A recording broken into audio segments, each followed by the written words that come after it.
Hey, everyone, what is happening? Remember that? Well, you don't Again. know that. That's old TV stuff. I'm not even going to get him started on old TV stuff Mm, from the 70s.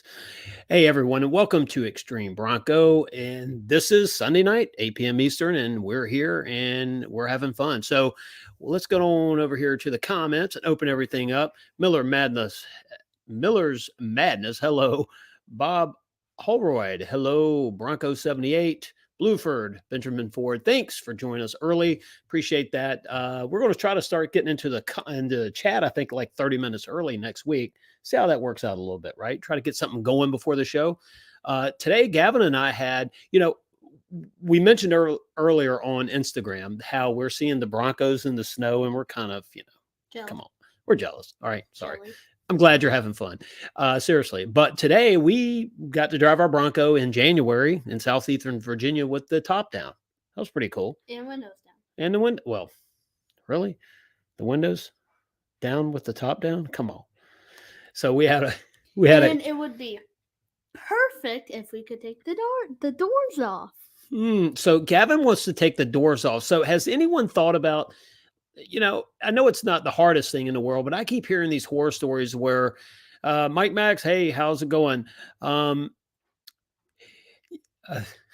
he thinks that it's like 5 minutes and you're done. It's not hard, I get it, but I keep hearing people complain that the doors make a clicking noise when they put them back on. But I have to believe that maybe they're not put back on right. You think that's the case? Yeah. Yeah, but we're going to take them off. I mean, look, they're removable doors. You have to. Did you see where the tubular doors are going to be available now through the dealer? Tubular. Yeah, you've seen the tubular doors. We were watching the Bronco video earlier with that blue beachy one. Oh, it's where like you take the doors off and then you put the little like bars. It's kind of like bars that go across where the door would be. Yeah, Like yeah, this. it is. And actually, folks, I want to get to an article here in just a second over Ford Authority. By the way, if you've never checked out their website, it's an awesome website to get the latest news. It seems to be there first or one of the first places. So we have some good stuff talk about the Bronco. And so Gavin and I Friday night went to the Hampton Roads Auto Dealers Association. Can you believe I remembered that? That's pretty good.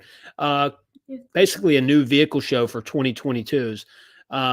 New models coming out, or actually not even concept, just actual vehicles that are going to be sold. And the Ford display was great. It was laid out great. They had some really cool stuff. The Bronco, they had a big bin, not a lot of options. They have a Badlands Bronco Sport, but the big attraction there was the Lightning. That F-150 Lightning is a wow. I couldn't take video underneath it or inside of it. Well, I could take it from the inside from a distance, but you can't get in it. But I wasn't allowed to take video underneath it, but we were able to look underneath it. Man, this thing is wow. It is built underneath. Underneath, it was pretty bad. I mean, it really was in a good way. They had an XLT Maverick there. Now, here's the thing about the Maverick. I know it's Bronco channel, but we're going to talk about this. So the Maverick, when you kind of don't look at the pickup bed on the back, it feels like you're looking at a four-door car. The roof height and just the overall appearance. And then you throw the pickup bed on the back. And I think that in the beginning, I was wondering, well, you have the Ranger. Why do you need the Maverick? Now I get it. The Ranger's a little truck. I mean, that's just it. The Maverick is a car with a pickup bed on it. Yeah. That's the best way I can describe it. And it's really cool looking. It's probably a future company vehicle. So because it fits that the mileage, the MPG's there, you have a little bit of room in the back, throw some real estate signs in the back and whatever we need to carry. But it's really, really cool. So and updates. I'm looking for updates on Broncos. For those of you joining us tonight, if you haven't received your Bronco, tell me where you're at in that. Have you, any new updates from Ford, from the dealer? Like I said, I want to know. I want everyone to hurry up and get there. Try to cut. Hey, Flo, how are you? Glad you joined us. Yeah, so I haven't seen one on the road here. I've seen one at a dealer passing by. It was I think it was cactus gray. But the one, what was the color? The blue we saw. It was lightning lightning blue. Lightning blue. What's the color blue that was on the first edition? That we watched. No, somebody help us out here. I'm drawing a blank. The first editions came with a blue. This is No. the lighter blue. The first edition was the lightning blue, but this might have been Help me out. Somebody help me out. Help me out. Help me out. Comments. We're drawing a blank. So we have most of the colors memorized, right? But tonight, for some reason. But anyway, it's the Velocity blue. Velocity blue. There you go. Mike Max, thanks. Thanks for throwing us that lifeline. Velocity blue. That's what color the Maverick was. Lightning blue was the first edition. So, but it looked really good. They had a Mach-E there. What was the Mustang? Orange peel. Yeah. It was called Orange Peel Crush or something. Orange Peel, like Orange Peel Twist or something like that. And let me tell you something. Hold on. Sorry to cut you off. That color, that orange, what did I tell you? It should be on a Bronco. Yeah. Like. And so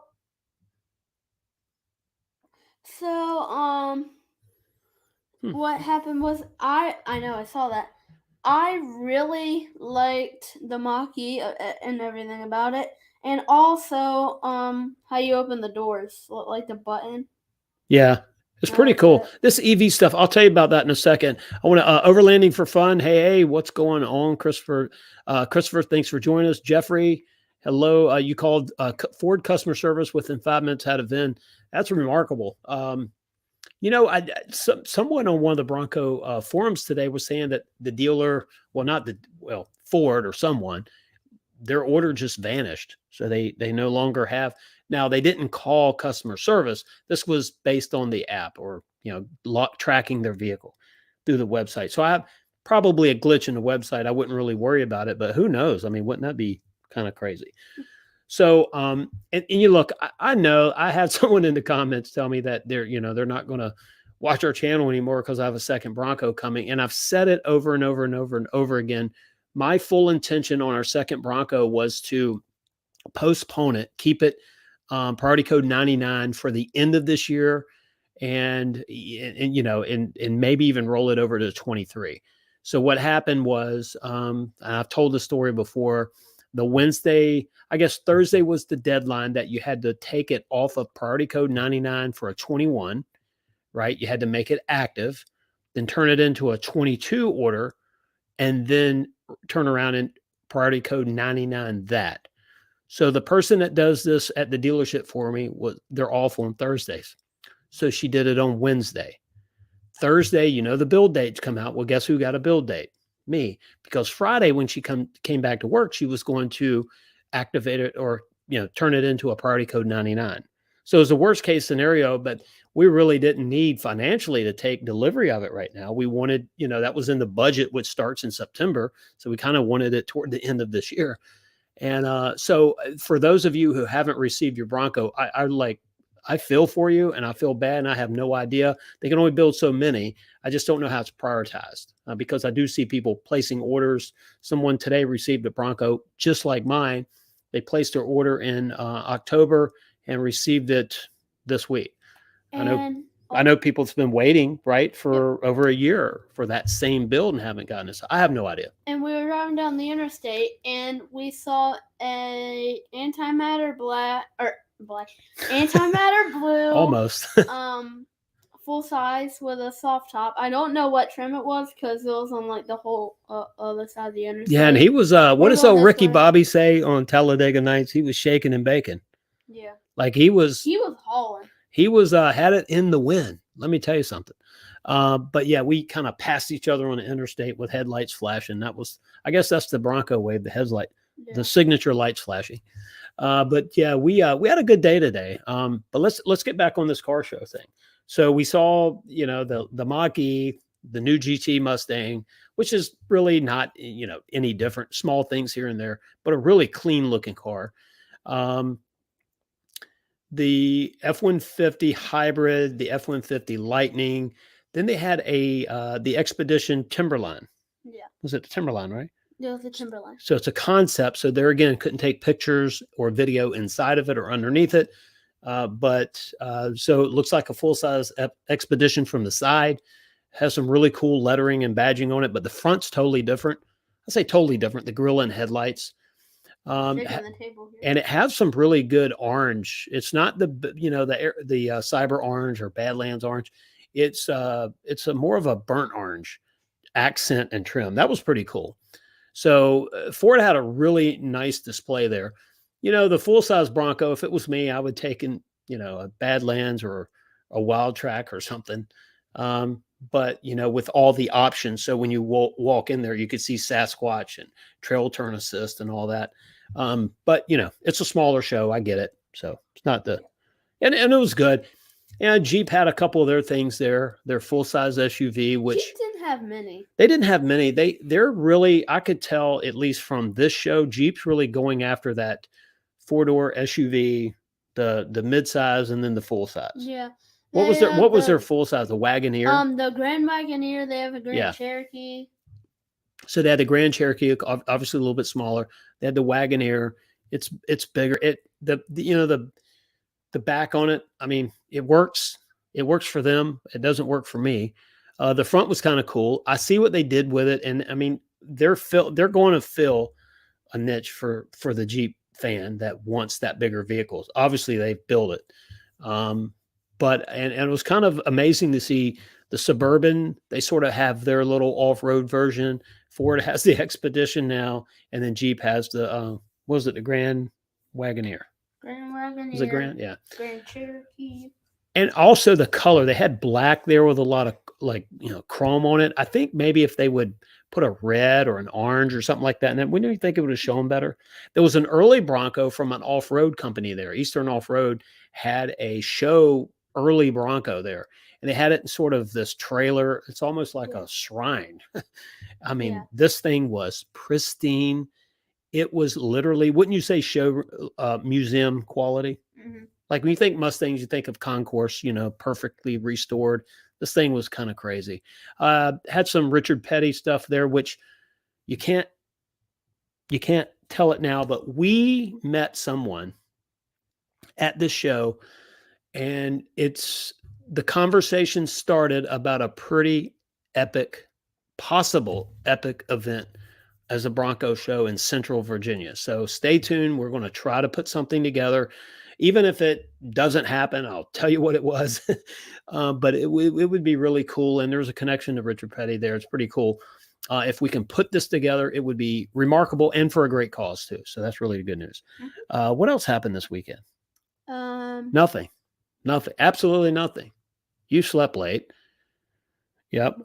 Yesterday, what did we do yesterday? I don't even know. But anyway, today was the Bronco day. I mean, I know what we did yesterday. So we went to Williamsburg, Jamestown, went across the ferry, went to Surrey, Smithfield, just kind of rode around. Nothing remarkable. We did get a little bit of video. We found some, I don't know. It was kind of scary. We went down this long road and this boat ramp at the very end. And, I started watching this YouTube channel called Adventures with Purpose, and they find people that are missing in cars in the water.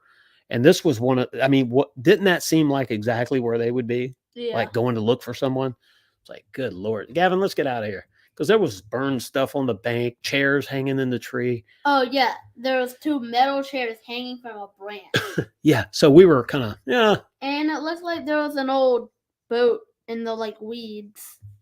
Yeah. If someone would have, came out of the woods there, we would tell you tonight how fast the 2.7 Badlands on Sasquatch goes. But no, we left there and, came back and then we came home and figured, you know what, we're not done for the day because we have bad weather moving in here tonight.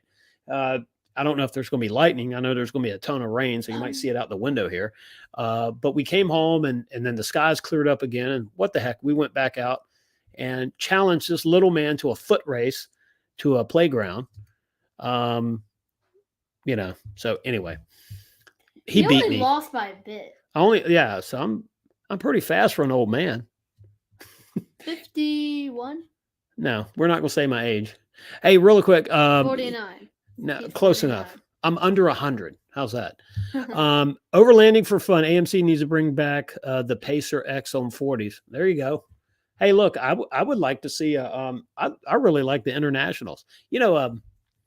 It was funny. A Jeep friend of mine, he might be watching this tonight. If you are, chime in. You know who you are. He said, he said the new Bronco looks more like an international scout than it does an early Bronco. And like I think he thought he was going to dig at me, and I'm like, no, that's a compliment. I mean, the early Bronco and the international scout, I like them both. I don't care. Hey Joel, how are you? Placed to order in October. Doubt that it'd be so lucky. Yeah, it is going to be a long year, but let me tell you something. For those of us, first day reservation holder, we went through all of the stuff, right? We had to learn the top issue, and what do you give up? And I do want to tell you something about what I do think is a legitimate commodity constraint right now. You were told before, give up 2.7, give up Lux, give up toe, and all that. The only thing that we gave up was the MIC. We went to Solve Top, and a week later we had a build, Yeah. build date. So here's what I know. Remember, I just told you the story about what happened to our Bronco. So what happened was originally we reserved a Badlands and a Wild Track. We took delivery of the Badlands. The Wild Track was the one that the order got messed up on. And that was the one where Wednesday they turn it into a 22, Friday, and all that. So Friday, I panicked because it was a Wild Track and mid package. And I said, no, I want another Badlands. And so Friday, we were able to change this. Now, this is late October. We were able to change the trim. We changed the color. We changed the interior. What else did we change? We left the top MIC. Oh, I wanted the modular front bumper on this one, just like I have on mine. And I wanted toe. Two things that when they kind of hover over it with the cursor there, it lights up. They would not allow them to add that to the Bronco. So a legitimate, not myth, a legitimate, at least late October shortage.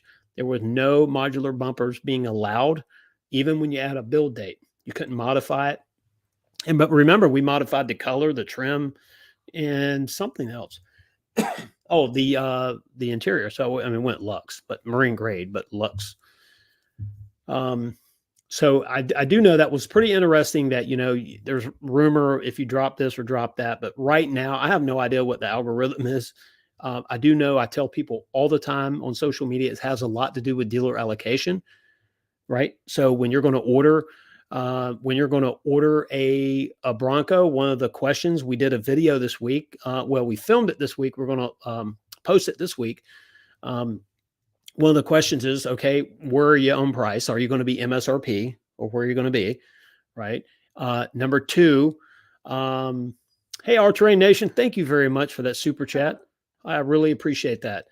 Where are you going to be on the price? And how many orders do you have in front of me if I was going to do it? So, toe your boat gently down the yeah, I hear you. Did you see the the ferry there? Yeah, the ferry ride across Jamestown, from Jamestown to Surrey. It's pretty cool. It was the first time, the Defender that was in front of us, they didn't get out. I was kind of hoping to strike up a conversation with them, see if they wanted to, because when you go from Williamsburg, Jamestown area, it's actually Jamestown, but a lot of people call it Williamsburg. But when you go across, you go from, suburbia to the country, like country all day long. And it would be, I mean, there's trails, there's fields, there's that little place we found today. There's any number of places to go there. That's where Bacon's Castle is, right across there. Yeah. So Gavin and I like that area over there. That's where we met the nice young lady with the Area 51 Bronco Sport. Yeah. At the bakery there. Yeah. What's it called? Come on, man. You ate like 3 cookies from there. I ate 1. You sure it wasn't 3? Or it was 1 cookie this big, looked like a hubcap. Mr. Gavin put it down in a minute. Ooh. Yes, you did, man. This cookie was this big.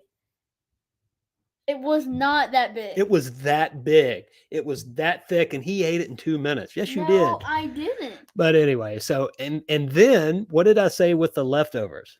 No eating in the Bronco. I ate all a mile down the road. Gavin's chocolate on his hands, dripping off his face. And I'm thinking, dude, we're just in this new Bronco, man. What's up? A mile later, I whip out like a crumb of the cooking disco. Yeah, but all terrain. I'm seeing all your videos with the snow. I came in the other day from work. I got home a little bit earlier, and I thought Gavin was watching a video on your channel. He says he said it's David. He's live. Dave and Kelly, they're live, and I'm thinking, man, it must be nice. Another snowstorm. But yeah, I'm glad to see you guys enjoying these things in the snow. One of these days, it'll take an eclipse, a tsunami, maybe an earthquake, and then we'll get snow here in southeastern Virginia. But we will get it one day, and yes, we will be live streaming from that as well. All right, let's see. Let's catch up. Oh, the comments are getting real now, aren't they? Yeah. Hey, William, how are you? Day 3 reservation, 3/17/21. Sorry, I'm going to read this on the air here. So, Novin, yep. What? Live on the air? We are live on the air, aren't we? By the way, you like our sign here? Can you read the sign, by the way? I mean, I don't know if you can see it or not. It might be like, I did not compromise on anything. Let's see.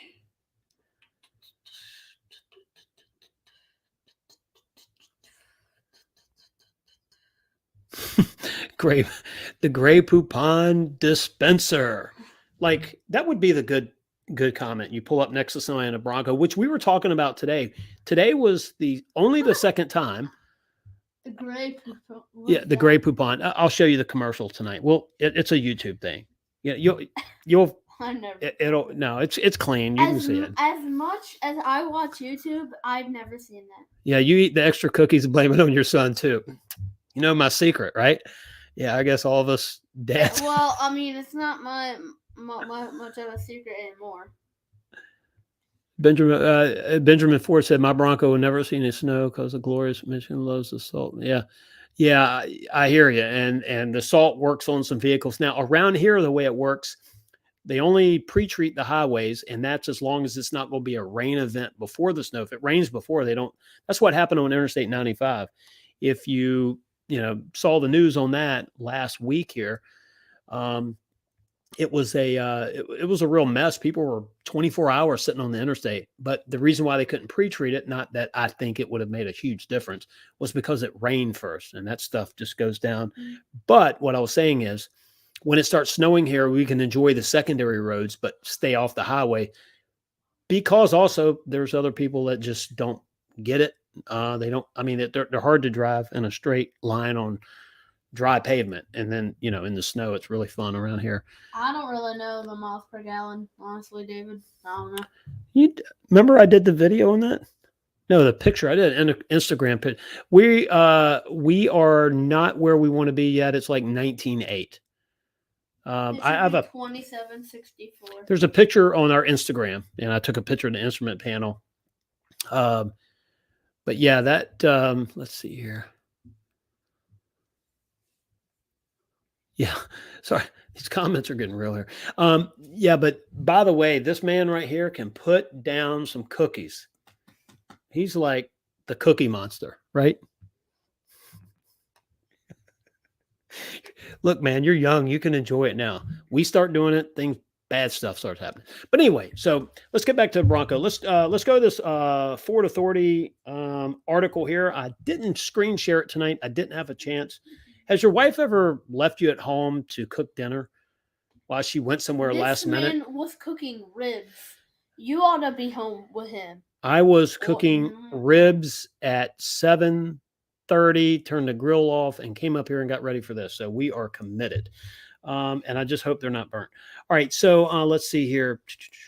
All right, so turn rate. I did say something in a video the other day, and I have to correct it. When you talk about dealer turns, I generally said, well, yeah, the turns are short because Broncos or Mavericks are being unloaded, and because the article didn't specify, and they're being turned fast because literally people are waiting and they're coming to get it the day it's there or right after PDI. And so remember, I did the one on the dealers, how I had the dealer call me up. Right now. And Oh yeah, the storm's here finally. So if the lights go out, we'll see you next week.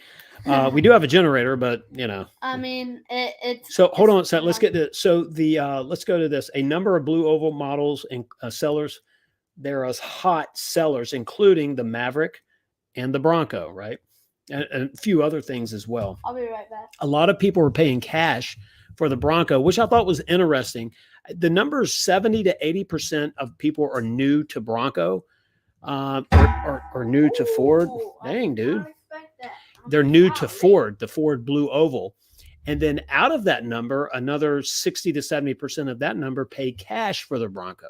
So I thought that was interesting that had a buffer with people charging over MSRP. Because look, if you have, 70 grand cash to throw down on something, you're less impacted than if you go to the bank and the bank tells you there's a loan to value and the dealer's charging, 20,000 more, which I wouldn't pay, but they're charging 20,000 more. And then you have to make that difference up. And then you have gap insurance. And if you can even get gap insurance, but getting back to the article here. So the Bronco is a hot seller. We all know that. A lot of us is waiting, but they're saying there's a 7-day turn rate. So, and that does not include pre-ordered Broncos. So that is for the Broncos that somehow end up as dealer inventory. And, whether it's someone backed out, whether the dealer stuck them with a, overage at the last minute and they couldn't do it, didn't want to do it. Like me, I wouldn't do it. Or it was a Bronco sent to the dealer as inventory. And I know some of that's happened. Sorry, bud. I know some of that's happened somehow. So there's for a legitimate Bronco that ends up on a dealer lot, it's a 7-day turn. So that's pretty amazing. A lot of people want it. I mean, you're going to pay over. You don't care. So many of the buyers have cash and they're paying cash. Even though the dealer markups have reached some pretty insane high levels. So here's the part that I really, really like about this article. And there again, I got this from Ford Authority. You can go to there and check it out. It's a really awesome website, at least in my humble opinion. Let's see. So the Bronco production and in-transit inventory has steadily improved. So what's happening now is that they're getting the shipping, especially by rail and by truck as well, but they're getting a ton of Broncos in that transit cycle, right? So they're waiting on the lot, they're loading the cars, the trains are, all over, versus when our Bronco came in and we tracked the train, there was gaps in that. But I think every train coming into Crewe, Virginia, Norfolk Southern that stops, they have Broncos on them. They have some, they have other vehicles as well, but every single truck has Broncos. At least one Bronco. And I can tell you how I know that is a client that we work with. They go to Roanoke every weekend. They have a house there.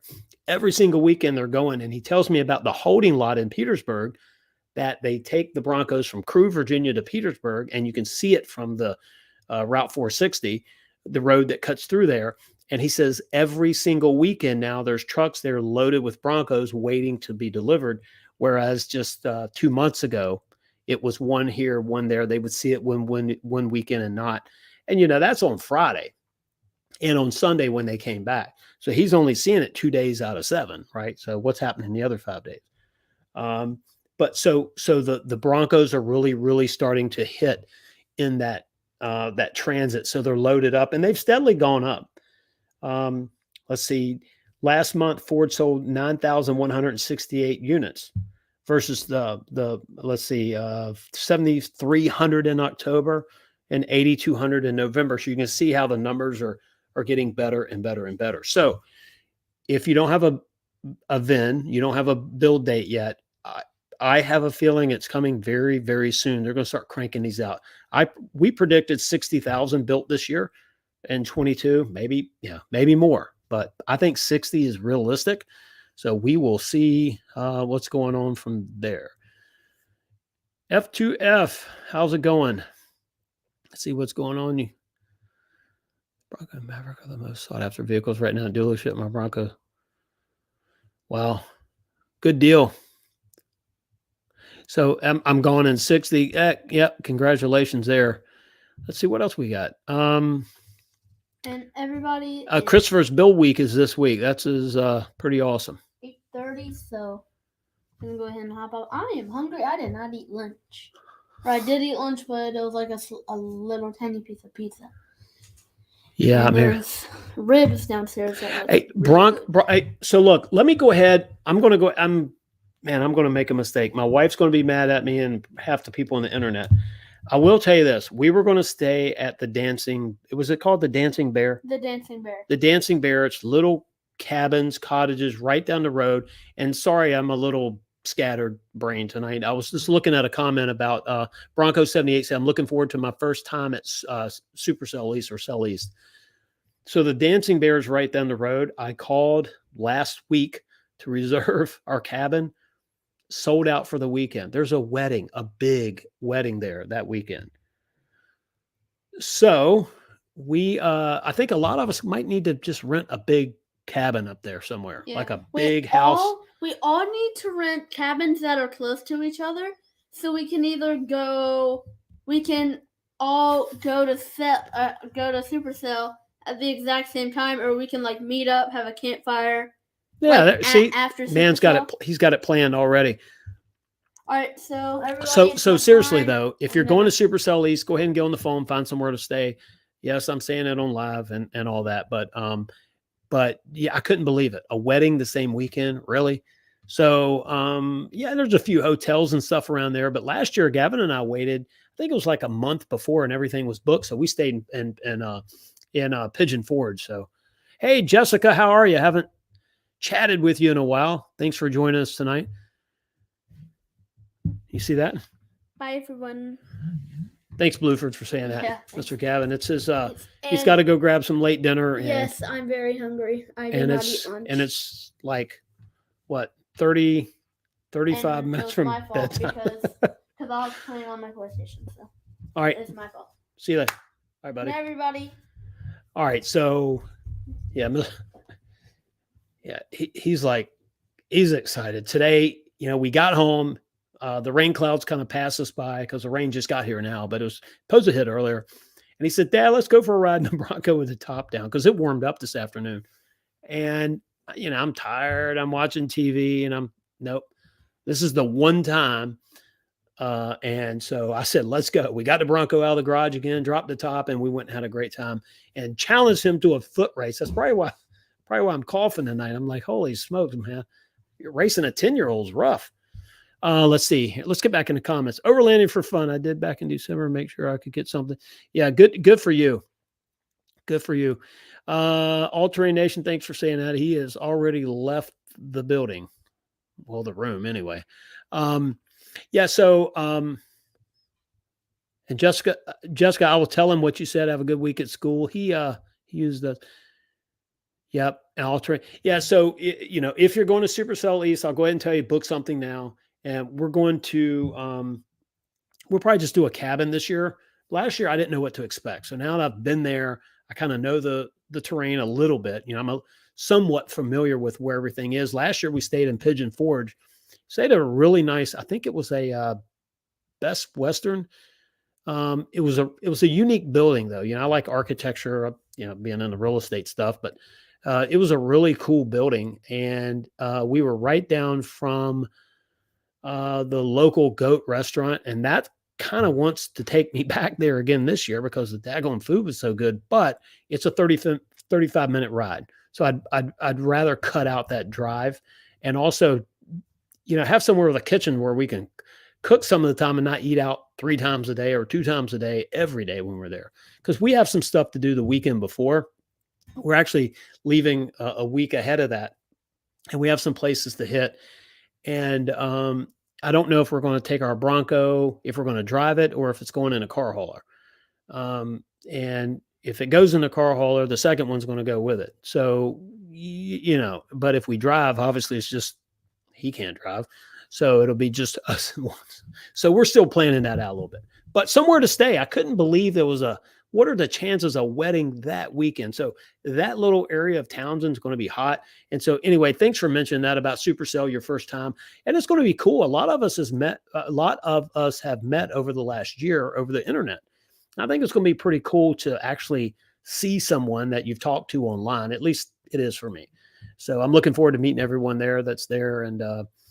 Yeah, today was a great day. Today was a great day with the Bronco dropping the top in January, little ferry ride, historic Jamestown, Virginia, which, we live right down the road, but that's part of the thing is because we're so close, we don't typically go, you know how it is. It's in your backyard.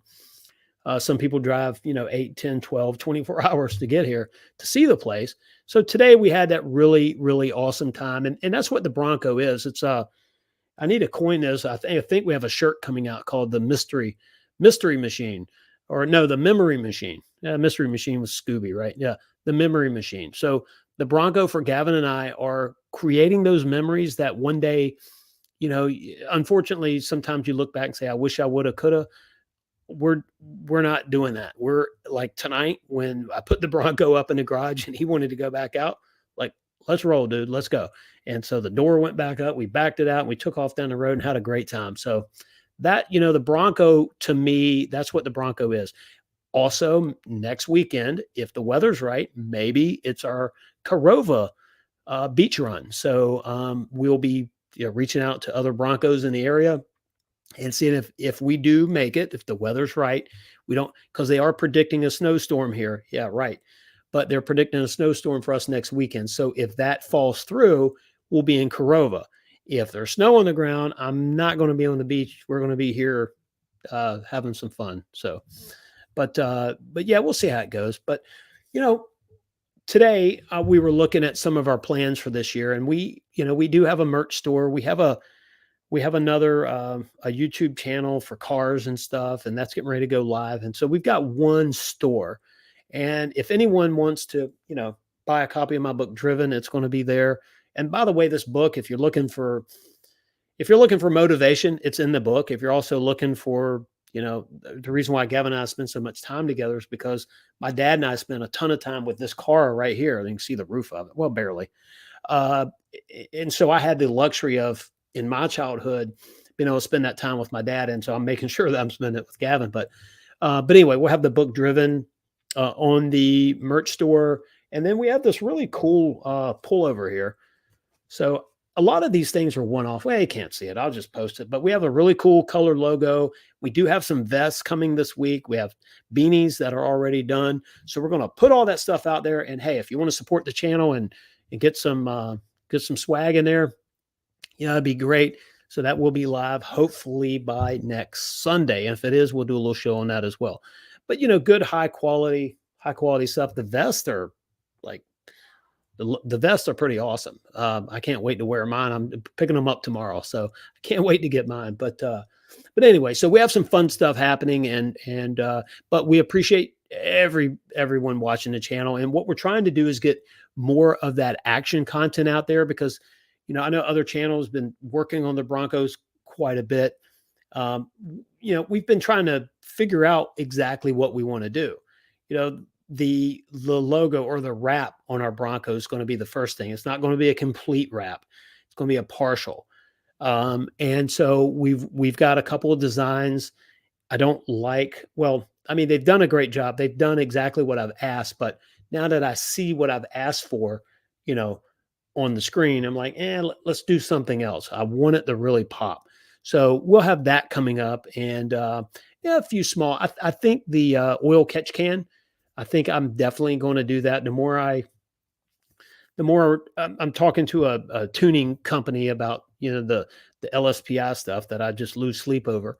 The more I think about it, the more I think we're going to go ahead and add one to ours, so we can test it and we can do some fun stuff there. So anyway, some pretty cool stuff, but we're not going to do too much crazy stuff to it. We're not going to chop it up for sure. Let's see. Did anyone watch the new light blue video? No, I did not see. I don't watch a lot of their content, not for any other reason other than it's just not in the playlist, I guess. And even though I probably should, I did see the video because it was on Bronco's 6G, I think, when they took delivery of their Bronco and they were in that windstorm. I thought it was pretty wild. And hey, Andrea, thank you so much. I really appreciate it. In Virginia Beach, waiting on a 2. Hey, that'll be awesome. You'll have to let us know if you when you get it, when you get it, and if you can make it. That would be awesome. Maybe you know, we can head down and catch up down there or meet up on the way or whatever. That'd be awesome. But thank you for that super chat. I really do appreciate it. Yeah, we were at. It was kind of funny. We drove our Bronco to the to the convention center. I want to call it the pavilion. If you remember, if you grew up in southeastern Virginia and you know Virginia Beach, you will call it the pavilion, but it's called the Virginia Beach Conference Center, and that's where the International or the Dealers Association car show was. It was kind of funny. Saturday we went back in the morning because we had to meet someone there, and people would see the Big Ben inside, and then they saw the Badlands Sasquatch outside, and I know they were really, you could see they were concentrating on the tires because, I mean, there's a night and day difference, and it was pretty interesting because a lot of those people hadn't seen a Bronco, in person until they went in and saw that Big Ben, and then they're walking out, and then there's a Badlands Sasquatch park there, and they really don't know what to think about it. So, and there was no other vehicle there, Area 50. Well, no, there was. It was the Bronco Sport. But the Bronco Sport, the Area 51 on the Sport looks different, and inside under fluorescent lights looks different. That's why I like the color. We were on the ferry today, crossing the river between Jamestown and Surrey, and with the sky being partly cloudy and the water and the white paint on the ferry there, man, it looked a lot bluer than it's ever looked before. So that's a really cool thing about that color. It's just, it just changes a little bit. And I know some people don't like it, but I think it's on. Yeah. Okay. I think I'm being corrected on my language. What did you say there, Andre? Okay. Um, David's correcting my English, I think, which is, if you heard me say settler, Gavin was giving me grief. I was trying to be funny today, calling settlers, but it was settlers coming to Jamestown. But Gavin sometimes don't know when I'm trying to be funny, and he'll start correcting my English. I'm like, dude, I'm trying to be funny, taking the punch out of it a little bit. But yeah, we're really looking forward to it. But that show we had this weekend, and one thing, has anyone joined a local Bronco club in their area? So Gavin and I started looking this weekend for a Bronco club that's here because of this possible event in Central Virginia that would just be really wild. So as we get closer, I think we're going to try to head to this facility here in a couple weeks, depending on the weather, and check it out, and then we'll definitely be looking for some support on that. And I think it'll be a great event later in the year, by the way. But we're looking for a club here in southeastern Virginia. So I don't know how it is where you are in your area. Have you reached out? Is there a big club already of the early and late model, and now the sixth generation Bronco? I don't really know. So we're checking that out. Let's see, Andy. Apparently, there's an off-roading club near me. That's for everyone. Yeah, so it's kind of cool, and I think I've done the car shows before, and the car clubs before, with the Mustang stuff, and some of them are, you go to a parking lot and you hang out, and that's all you do. But the off-roading clubs, I think, are a little bit different, where hopefully they're action-based. So you do the shows, but you also go off-roading and you go on these little trips. So that's what we're looking for. And if there's not one in the area, I figure, what the heck, we'll start one. And someone that wants to go enjoy that day trip, that weekend somewhere, and that camping thing, hey, we're all for it. Let's see. Overlanding for fun. I parked next to a Gen 5 Bronco the other day. Wow. Yeah, it was funny. I had a there was I don't know the color that Jeep calls it, but Jeep has a color very similar to Area 51, and I parked next to it at a Harris Teeter parking lot the other day. And when I came out, the guy was sitting in it doing something, and he opened it, or he rolled his window down, and he said, "Hey," he said, "yours wears it better." And he said, "The color." I was like, "Oh, okay." Sometimes a little slow with that. And but he said, "Yeah," he says, "That's like an awesome looking machine. Congratulations." So that was cool. But yeah, they have a color really close to Area 51. I mean, until it's next to each other, and you can see there's a difference. But if you saw it, from a distance, you wouldn't really know. Let's see. Search Facebook. I found a new one out there. Yeah, so I did search Facebook here. I did find one in our local area, and they had pictures of horses, some Broncos for sale. I think somebody was at a dance party, and so I'm like, all right, well, probably not my club. So I need to reach out and try. And I'm sure, I'll just start. Facebook's not a great search engine like Google is or YouTube, so I just need to put in more, I think, clear language, and we'll see what happens. Let's see here, looking for some of this. So, what does everyone have going? I mean, what was the big happenings this weekend? If you have your Bronco, did you do anything? Have you been off roading, or were you the lucky Bronco owners that I'm seeing doing donuts in parking lots in the snow? Which is kind of funny. You know, what do you think about the story about the guy in like way north, somewhere in northern Canada that had the snow? He said he had snow in the Bronco. You know, I don't know where to go on that. I see it. And then there was someone else that took delivery of a I think it was a Badlands non-Sasquatch. Um, and they had a little bit of snow get in theirs. Don't I don't know. I don't see how that happens, but I guess after watching that Light Bright video when they were headed home from the dealership and seeing how the top lifted up in 80-mile-per-hour winds, I guess it's possible. But I don't know. I'm kind of miffed on that. I don't really know what's happening. So, yeah. Hey, Andy, I haven't tried North Carolina on that, but Mike Max, yeah, up in the Arctic, yeah. So I mean, that's just crazy extremes up there. Personally, I wouldn't have a soft top up there, but I understand they got it to get it, and there's a hard top on the way, that type thing. I just, at first I found it to be unbelievable, but if you think about snow and 80-mile-per-hour winds, I guess it's possible. I have no idea, so it's pretty wild. Yep.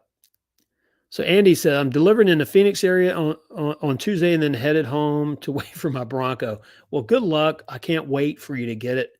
Definitely have to send us some pictures or something like that. We definitely want to see it. Yeah. Mike Max, you're up in New York. Yeah, it's definitely cold. I have a funny story about New York and snow and a GT Mustang, by the way. Yeah, Jeffrey, when I saw the pictures, I couldn't see how the snow accumulated the way it did on top of the sport bar. I was like literally scratching my head on that one. And then underneath the engine, but like I said, then I see this other one that, and where it was on the seat looked like somebody had opened the door and it fell in on the seat on that one. But I have no idea. I'm not there. I'm not going to, say they're not, telling it straight. I'm not there, so I'm having to imagine how it's happening, and I just don't see it. So anyway, but yeah, so New York, you want to hear a funny story? In the 90s, I drove my 91 GT Mustang up there on a whim with a friend. Her sister was having a baby. Want to hurry up and go up there. We went up there and got snowed in, and I stayed at a Super 8 motel and ate at a Friendly's restaurant for 3 days because we were snowed in. Couldn't go anywhere. And I said, the next time that I ever drive to New York, I'm going to have a little better traction, so to speak. So that was a weekend that turned into like 6 days, I think, total. Pretty wild. Let's see. I popped the gasket with the auto stop. Yeah, overlanding for fun. Yeah, definitely do that. I'd like to see that. Yeah, I'd actually elaborate on that a little bit. I'd like to know a little bit more about that. They do 51 at Hunt Road Cookie. Had our Broncos rust proofed on Friday and then sprayed. Wow. Yeah, you're in South. So do 51 dash Hunt Grow Cook Eat. That's the second equally cool title or internet name there. So southeastern Michigan, yeah. So you get it. I mean, someone else commented earlier that they're not going to drive too much in the snow or any at all because of all the salt and stuff on the road. So I totally get that. Here the way it is in southeastern Virginia, we're just not geared for the snow. So when we get 3 inches of snow, it's kind of a shutdown, really, if it sticks to the roads. Sometimes we get snow on the grass, but not the roads. But they pre-treat the roads here, the interstates. It takes, for salt and sand to hit the secondary roads, it takes 3, 4, 5 days after. So the day it's snowing and the day after, you have fun in the back road, so to speak. You can go have all the fun you want to, and it's just snow. And then they get off the interstates and they start throwing down the brine and the salt and sand and stuff like that. So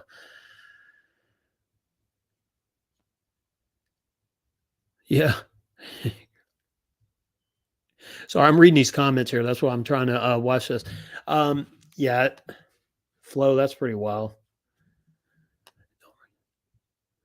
Yeah, and Andy, thanks for saying that, by the way. Sometimes I get focused in on some of these articles and stuff we're talking about. Yeah, if you would hit the like button, that helps YouTube spread this channel and this live stream to other people. And if you haven't already, I would really appreciate hitting that subscribe button and the bell icon. So, we go live once in a while. We're going to try to do more these pop-up spontaneous lives during the week.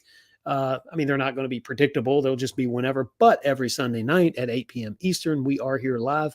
But yeah, if you would hit the like on this video, make sure you subscribe to our channel and hit that bell icon, and you'll know when a video drops. And we have, I think, 2 this week.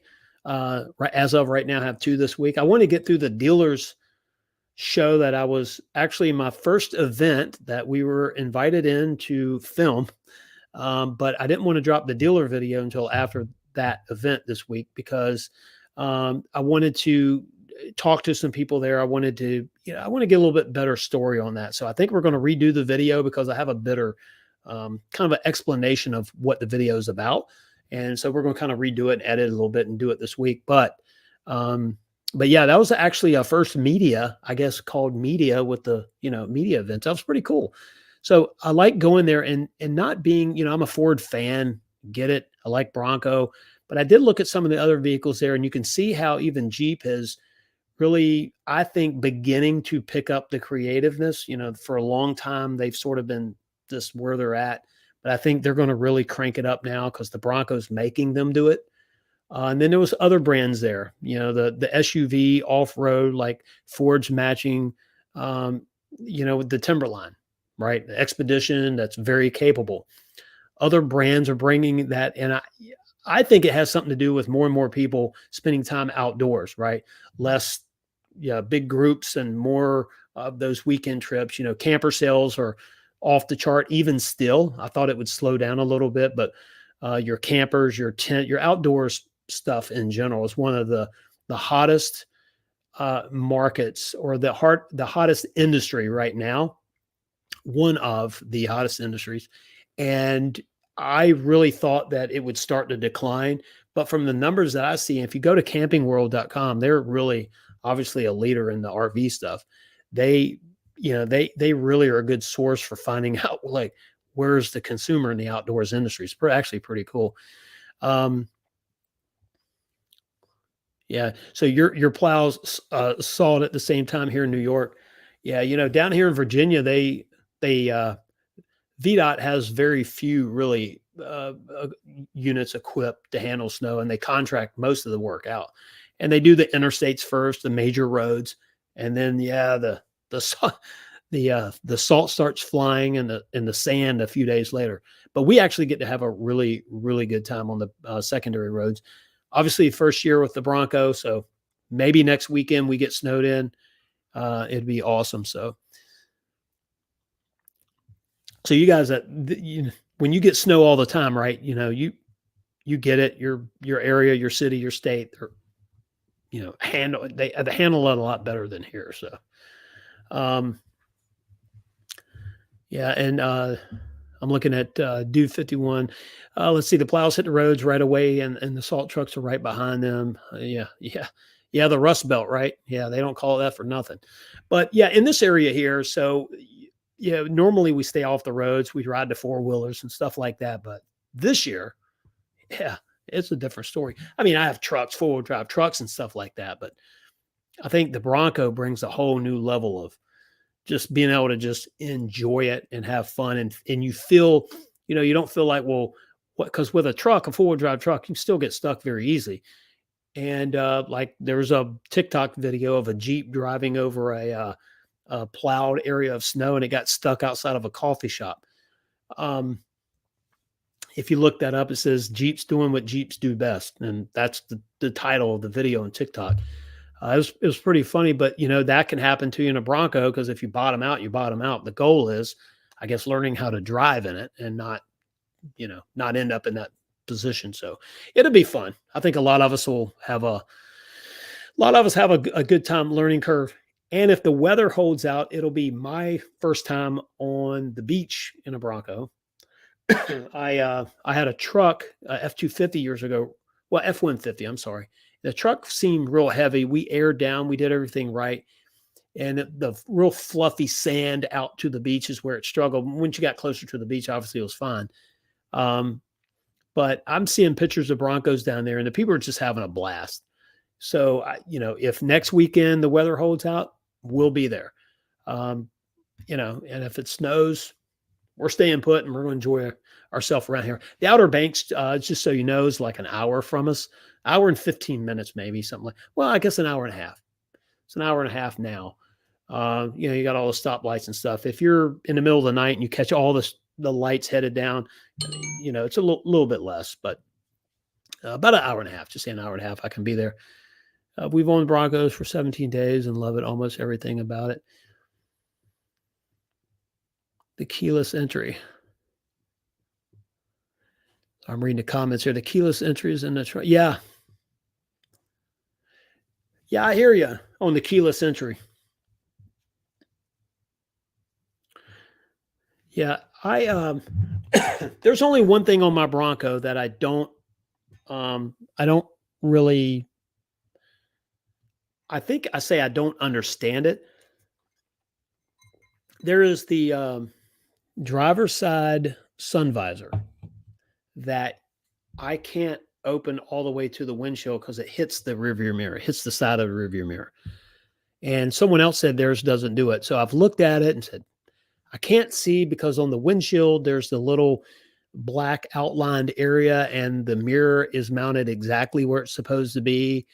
And the visor is mounted where it's supposed to be. So I just don't see how mine's hitting and someone else's not. But, if you can fold your visor all the way to the windshield and not hit the mirror, the rearview mirror, well, something's different between our Broncos because that's the only thing. I'm reading some of the comments here and kind of going crossing the board here. We've owned our Bronco. We took delivery on September 24th. And I will admit it's not a daily driver. It's a toy for me. Today we hit 1,950 miles. So it's still new. And but in that 1,900 miles, I have absolutely loved every minute of it. I mean, today was the longest interstate trip that we've been on it from, where I live in southeastern Virginia up to Williamsburg. It was probably the longest trip, and it was really a joy to drive. Of course, you get on the back roads, and it's just straight up fun to drive. So I like it. Okay, I'm going to Bronco 78. Thanks for saying that. I'm going to look into that. It's one of those things where when I get in there, I'm looking. There's so much other stuff that we're filming or talking about. It keeps being pushed back last on my list. I don't have to deal with it right now, type thing. But it will get addressed one of these days. Oh, and by the way, I need to do another video with the fold down table.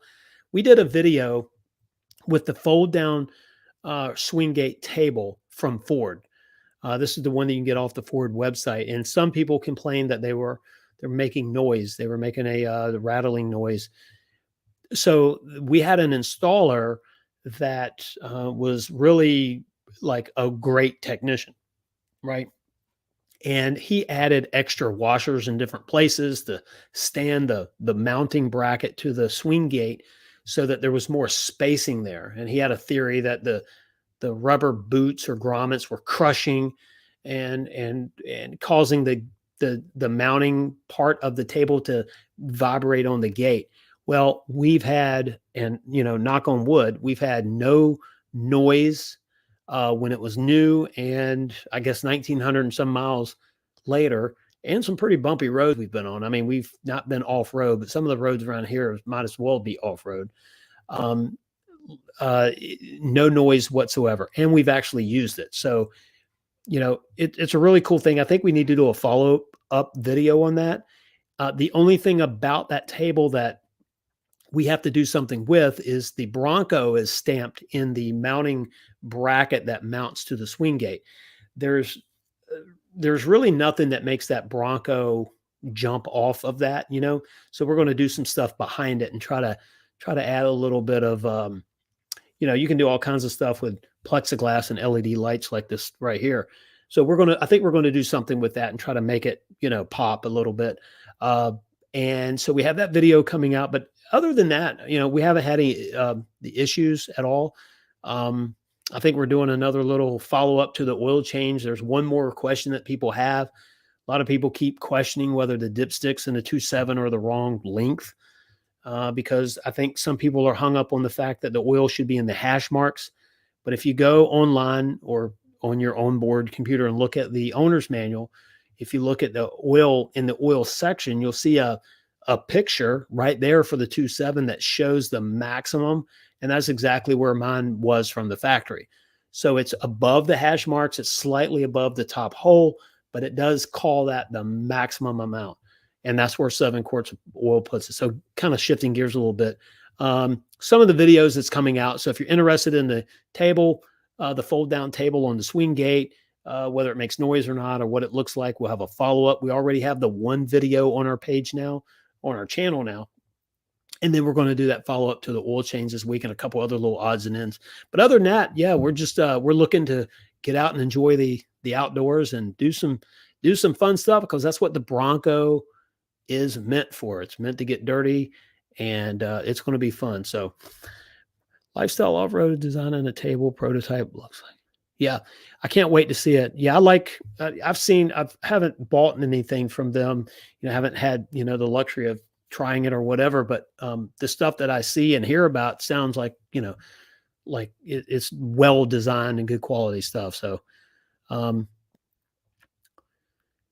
okay. John Hines, thank you very much for that. Yeah, it's very close. It's not, it's not like it's overlapping a lot. I mean, it's right there, but I would have to physically move the adjustment of my mirror to make it. And I'm over 6 feet tall. So it's not like I'm, adjusting it so I'm so close to the windshield.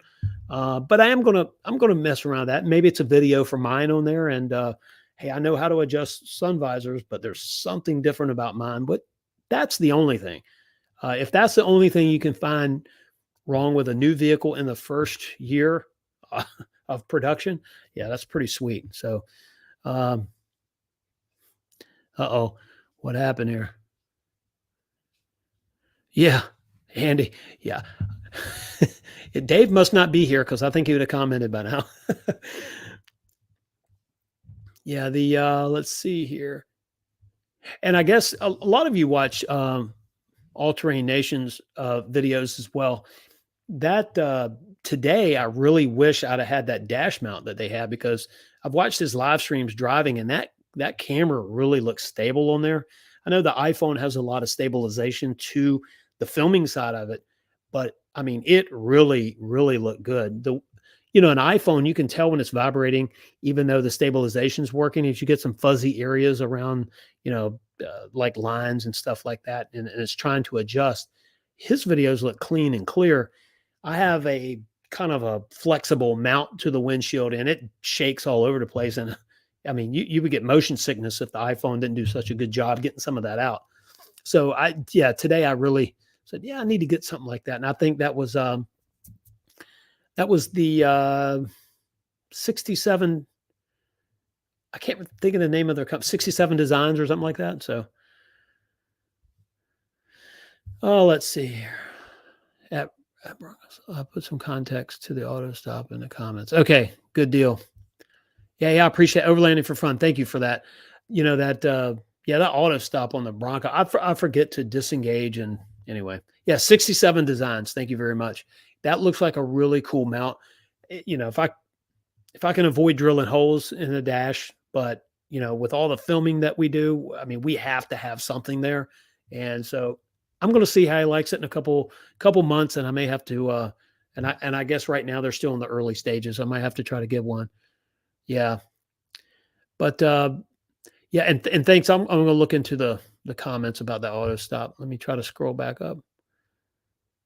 And I like the idea of their table that Lifestyle's doing. You know, we'll see. I know there's another one out there. Someone made a reference that they took delivery of this other brand, and the company called them and said they didn't like how the first batch went out, so they're going to send them a new one. You know, it's like great customer service, right? Let's see here. I'm trying to go back some of these comments here.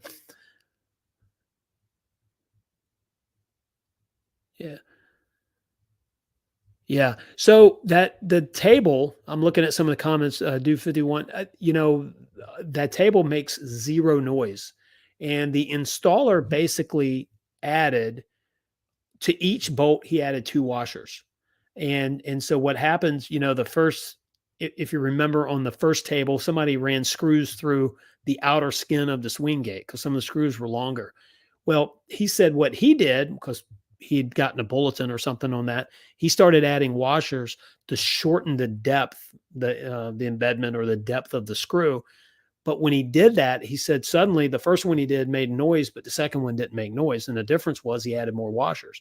So he started looking into it. And so on each side of his grommet, he has washers in there, and it really just makes it work better. There was some other stuff that he did. It wasn't just that. There's some plastic clips that if they're not in there exactly right, it'll make noise. And so mine actually makes no noise at all. So if anyone has one making noise, they can look at the video and reach out to me in the comments. And if need be, we could do an actual more of a detail, maybe when the guy's putting one in. And that would be the best video. You know, I picked it up at the dealer and it was installed. So, uh, and there again, I don't know how they would feel about me filming that, you know, there. So we'd have to try that. Some people a little weird about all that. Let's see. Yep. Just gone through some of the comments. Well, look, I appreciate everyone. I think I can't read this last comment here. Thanks that all stop creating delays coming off the lights. Yeah, I don't like, and I know it's the technology now, that speaking of the auto start stop, I do not like turning an engine off and right back on and off and right back on. You know, there was someone had a theory about the 2.7, for example, and this is with any engine really. But look at the 2.7, the question about the oil change. And if you watch my oil change video on our channel, I think we pretty much cleared it up. The engine holds 7 quarts of oil. It has a slow drain back period. So when you run the engine, turn it off, drain, you know, for 15 minutes, drain the oil, you're not getting all 7 quarts because that engine holds oil in the oil cooler, under the oil filter assembly, different places in the engine. And thank goodness with all that start stop, right? So you don't have a lot of, and they do low friction coating on the piston skirts, cylinder walls. So they've done a lot of it, you know, and they do that for parasitic loss, but they also do it for wear and tear. Because every time that, you know, that piston starts to operate, you know, when you crank the engine up, that initial dry point there is a wear point. So that low friction coating on the piston skirts really helps with that auto start stop, in my opinion. And also, you know, there's something about, have you guys ever heard, guys and gals, have you ever heard the term lugging, you know, lugging an engine? So I'm working on a video with this, my theory that I don't have any facts to back it up. But when people question the 2.7 is a great engine. If you look at the 2.7 and F-150, there's very little, you know, issues, but there's been a few with the Bronco. And it's, I think, and our video will, you know, hopefully clear this up a little bit, but I think it's sort of like, you know, it's that low RPM, high torque scenario. is really not good on any boosted engine at all. And there's a few videos online about that. And I think our video is going to clear a lot of that up. Let's see. Yeah, that Jacob comment ball is junk. I haven't seen it here. Yep. Yeah, that's going to.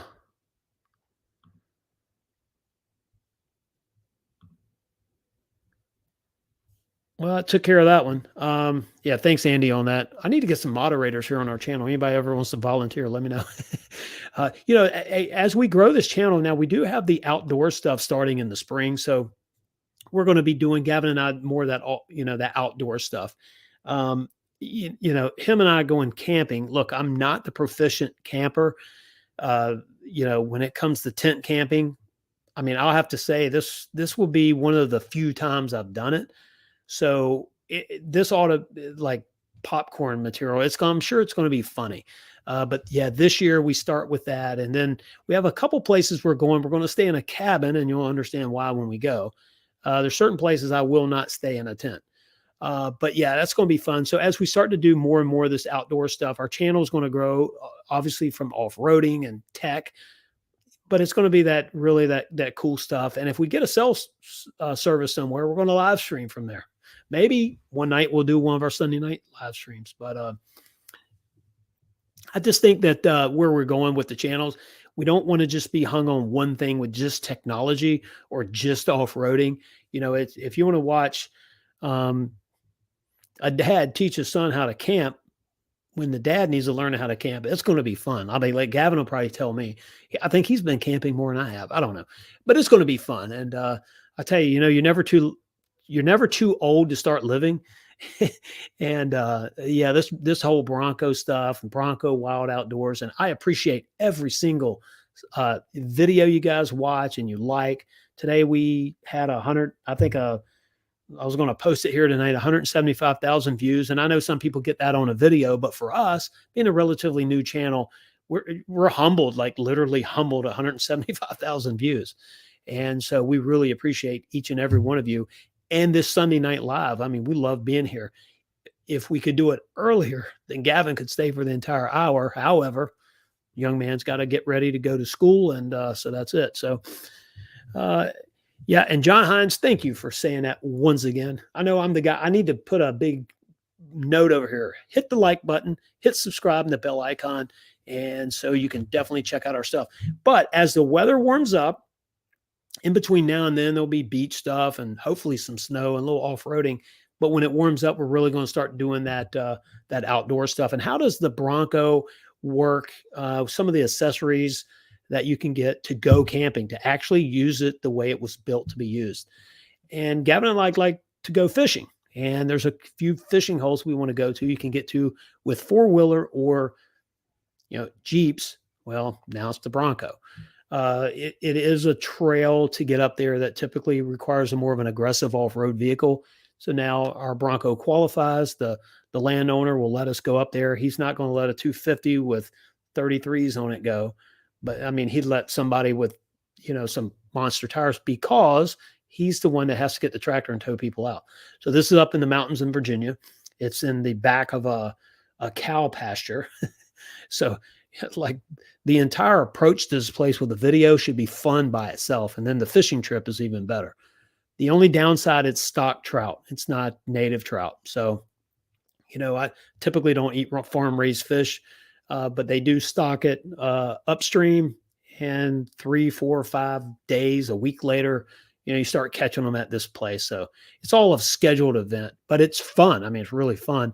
And they throw the fish back, keep going. So yeah, the oil analysis. Thank you, Bronco 78, for saying that. So I was I was a little busy this week.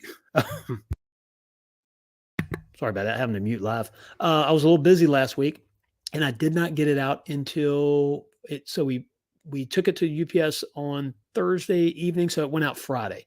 So depending, they'll give me an email when they receive it, and it'll be, probably a week or so. And then I should get that email, and then I'll know. But I will be doing a video on it. We're actually going to screen share the report so that we can look at. Now, one thing that I'm really looking into this oil for, you want to look for the different type of metals and alloys. Now, the reason why the alloys are important is that would show any kind of bearing wear, which I'm not concerned about in this engine whatsoever.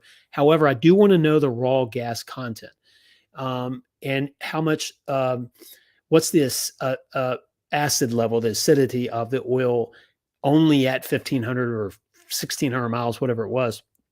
But my main thing is the way I've been driving it. I want to see what the oil or the raw fuel content is. So that report's going to be really cool. And we're going to break it down. There's a lot of stuff that Blackstone does that I'm not familiar with. What I was familiar with before was looking for bearing wear, really, and looking for alloys and aluminums and coppers. But they do a great job, by the way. So we switched over to them from the other company, but they do an outstanding report. So when we get it, it's going to be some good footage there. Just read about the oil analysis the other day. I didn't know it was a thing. So no, not everyone gets their oil analyzed. This is typically, so they do a lot of oil analysis for airplane engines, because, obvious reasons there. There's, really got to know when something's happening. Oil analysis sometimes will just give you sort of that vision of what's happening in an engine before you hear it or see it. So bearing wear, raw fuel, if you're washing the cylinder walls, you can't tell if you're washing the cylinder walls directly, but you can tell if the raw gas content is above a certain point, then you could potentially have an injector hanging up or some too rich or something going on there. Most people, though, heavy machinery, race engines, that's typically your client. The average person doing the oil change at their house is typically not doing an oil analysis. The reason why I'm doing it is because this channel, we will kind of report back, we're average, we're good, we're not good, where's things, going with that. So I think it's interesting nonetheless. It's cool stuff to read. But that's why most people get oil analysis is for commercial reasons. The airplane engines, aeronautical, I'm sure some precision machines, race engines for sure. And even some hot rodders, because they just want to know what's going on there. So not a big thing. So the Blackstone is who we use, by the way. If you go to, and here's the way Blackstone works, go to their website. You can read how they can tell you exactly better than I can, but they'll send you the test kit for free. And then you send it back with a check.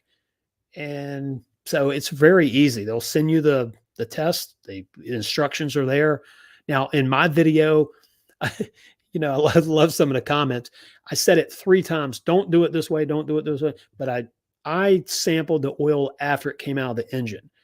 And I did that because I had new containers and I didn't want to take any more oil out because I wanted to measure what came out, because we were really going after where's that 7th quart of oil in our oil change? Because some people say 6, 6.25, 6.5, but how you do an oil analysis, you're supposed to crank the engine up and let it warm up.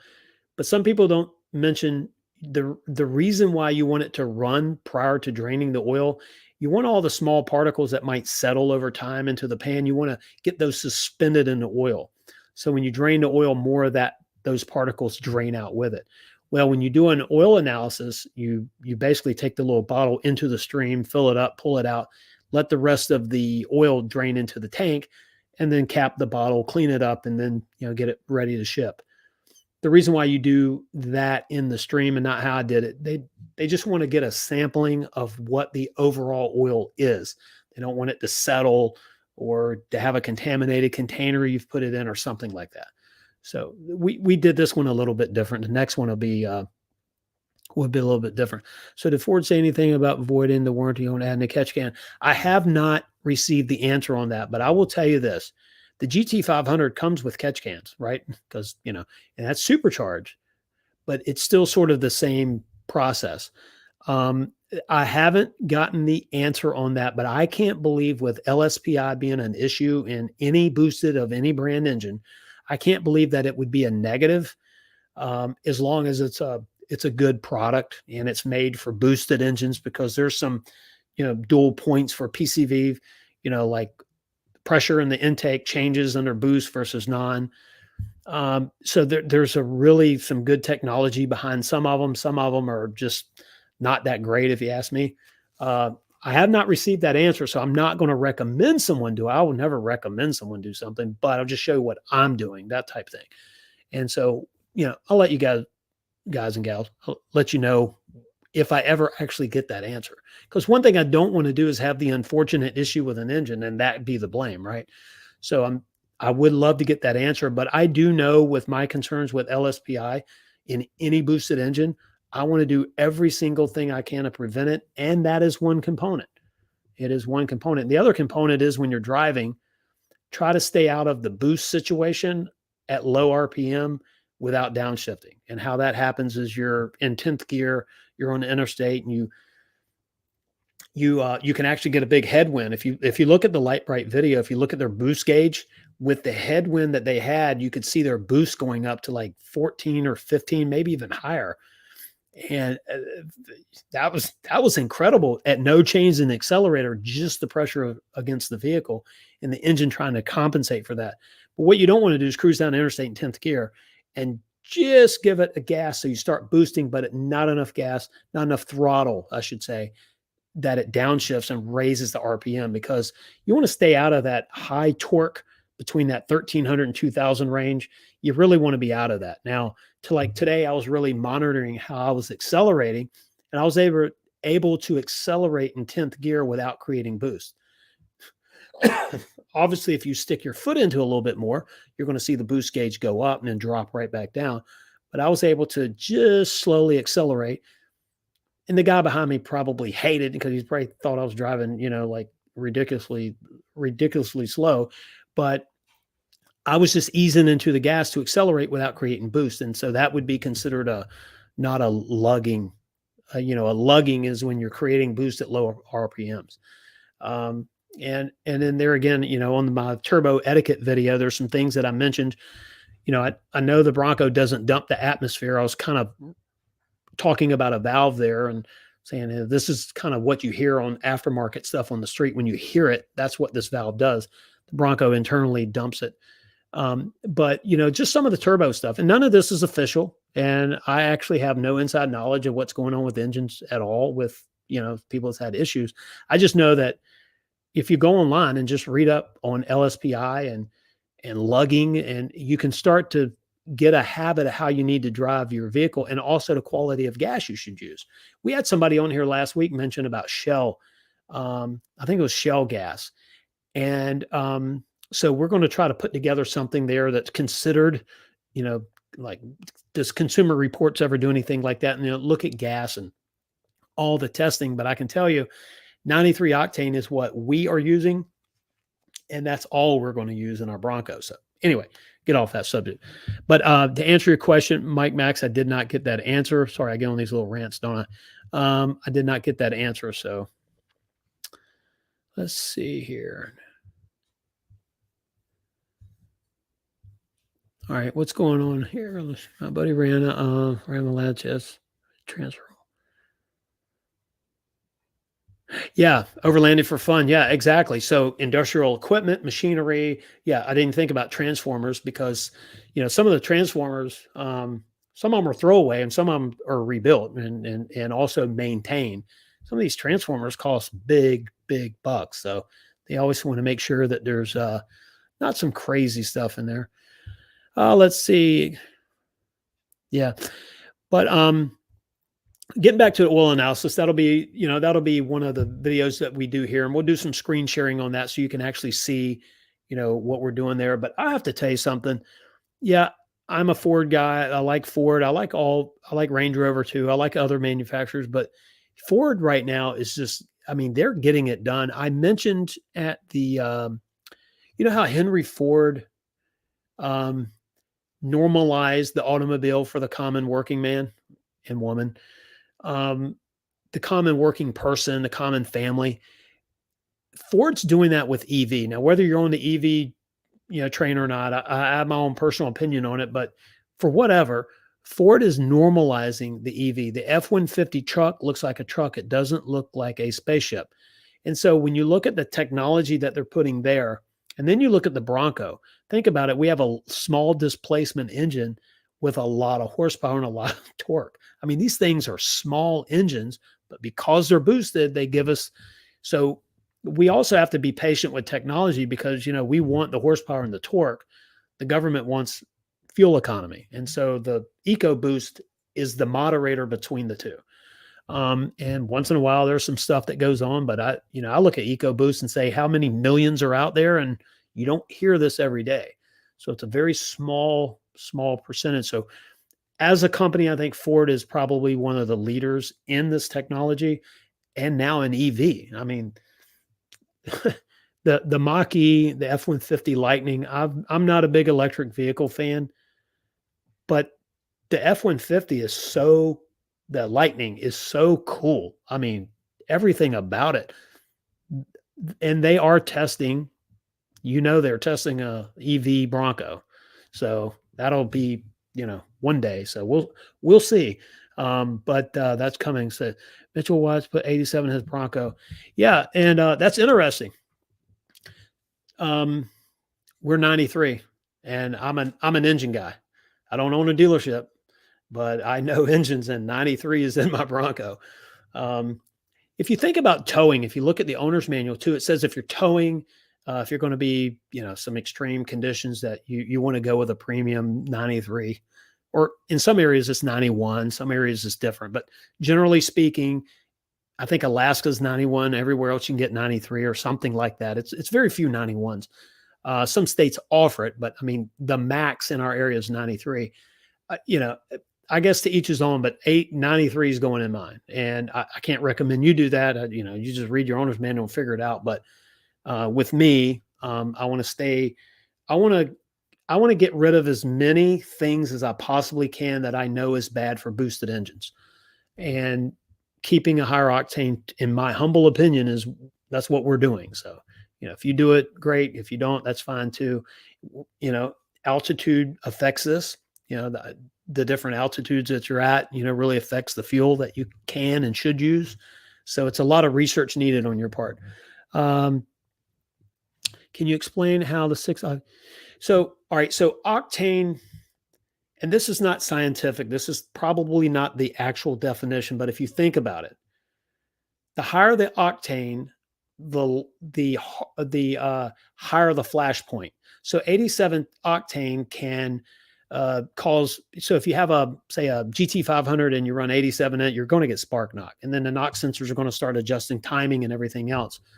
Knock sensors obviously don't help LSPI because LSPI is this uncontrolled whatever, whereas knock is a octane related early firing in the cylinder. So if you think about 87 octane and 93, 87 will fire quicker than 93 will.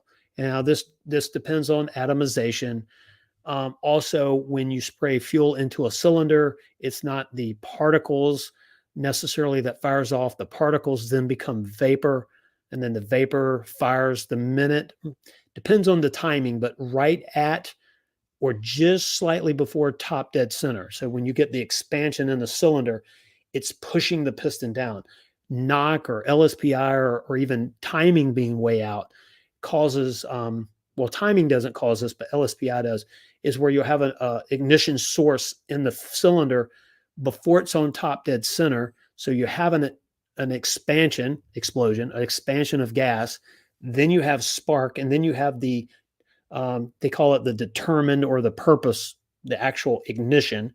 And what happens is you get those two explosions that hit each other, and it raises the pressure in the cylinder, which breaks pistons. Can break valves, but typically breaks the ringland off the piston, can crack a skirt, causes a piston to try to, get jacked in the cylinder type thing. And it causes all sorts of bad stuff. So the idea with, not to get too far on the weeds there, the idea that, spark and LSPI is all different, but with 87 octane, now these computers do adjust the timing, both in cam timing and ignition timing and fuel air mixture. So it's less of an issue with this engine because the computer is sensing the octane and it's also compensating, right? But if you look at the owner's manual, it does say if you're going to tow or heavy loads, you should use 93. So if you like base that, I mean, that's, and you have higher horsepower ratings at the 93 octane. So now if you're driving it, slow, there's not a lot of going on there, 87, if that's what you want to run, that's fine too. The owner's manual says you can use it. So I'm not going to recommend what fuel you use, but personally, I'm using 93. So that's the difference between 87 and 93. If you just think about it, it's more of a controlled, like in my 347 Mustang. So it's a 13.5 to 1 compression. Now the Bronco's already into 2.7 has 10.3 to 1 compression. That's already high. Now you add boost to it and you create a lot of pressure. My naturally aspirated 2.4 barrel 347 has 13.5 to 1. In that engine, if I used 87 octane, it would start to fire long before top dead center. So I'd have all kinds of knocking, in that car. So it affects engines differently, but that engine's static, meaning I have ignition timing set, I have valve timing set, and I have fuel and air set by jets in the carburetor and air being introduced into the carburetor itself. Then when you have port injection engines, you have air fuel mixing differently there. That's some really, hybrid between carburetor and direct injection. And so even though it's fuel injected, it's in the intake and it's a little more adjustable. But when you have direct injection, like a 2.3 liter, or dual injection, which is direct injection and port injection on a 2.7, that's where you start getting into some really cool technology. And if that engine sneezes, it's almost like the computer knows when it's going to happen. And so it's really, really proficient. So no one should have any concerns about it. I mean, when I drive it, I'm amazed at the response. Here's the one thing about boosted engines that I'm a supercharged guy. Boosted is something that, I've worked around or been around and seen, but now I own a boosted engine. I'm amazed at the lack of lag, turbo lag that you have in this engine. And that's because of proximity. They've been able to mount the turbo closer to the engine. But,